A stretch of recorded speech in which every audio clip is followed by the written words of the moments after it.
కళ్యాణదుర్గం నియోజకవర్గానికి వైసీపీ మంత్రి ఉషశ్రీ చరణ్ రాప్తాడు ఎమ్మెల్యే ప్రకాష్ రెడ్డి తీవ్ర ద్రోహం చేశారని కళ్యాణదుర్గం టీడీపీ అభ్యర్థి అమిలినేని సురేంద్రబాబు మండిపడ్డారు. రాయదుర్గం ఎమ్మెల్యే కాపు రామచంద్రారెడ్డితో కలిసి సురేంద్రబాబు మీడియా సమావేశం నిర్వహించారు. బీటీ ప్రాజెక్టు పనులు యుద్ధ ప్రాతిపదికన పూర్తి చేస్తామన్న జగన్ కళ్యాణదుర్గం, రాయదుర్గం నియోజకవర్గాలను పట్టించుకున్న పాపాన పోలేదన్నారు. రాబోయే ఎన్నికల్లో కూటమి ప్రభుత్వాన్ని గెలిపించాలని వారు కోరారు. ఈరోజు ఈనాడు విలేకరుపై దాడిని తీవ్రంగా ఖండిస్తున్నాము. ఎక్కడ జగన్ సభలు జరిగితే అక్కడ జర్నలిస్టులపై దాడి చేయడం చాలా దురదృష్టకరం. ఇది ఒక అలవాటుగా మారిపోతుంది. వాళ్ళని ఎక్కడ వేధించాల్సిన అవసరం ఏమొచ్చిందో జగన్ రెడ్డికి తెలుసుకోవాలి. ప్రతిసారి కూడా ఇలాగే చేస్తున్నారు. ఆయన సభ ఈరోజు ఏదైతే జరిగిందో కళ్యాణదుర్గంలో జరిగిన సభ అట్టర్ ఫ్లాప్ అయింది.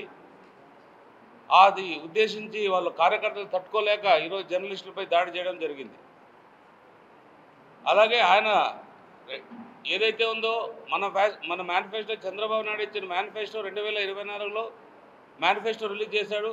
చాలా అంటే చంద్రబాబు నాయుడు కావచ్చు, అలాగే మోడీ కావచ్చు, అలాగే పవన్ కళ్యాణ్ ముగ్గురు కూడా ఉమ్మడి మేనిఫెస్టో రిలీజ్ చేయడం జరిగింది. ఆ మేనిఫెస్టో మొత్తం ఏమేమి చేయగలుగుతున్నాం, ఎలా చేయగలుగుతున్నాం అని నీట్గా పొందపరచడం జరిగింది. అది తట్టుకోలేని జగన్ 2019లో ఉన్న మేనిఫెస్టో బయటకు తీసి అదేదో ప్రజలకు చూపిస్తూ మభ్యపెట్టడం జరిగింది.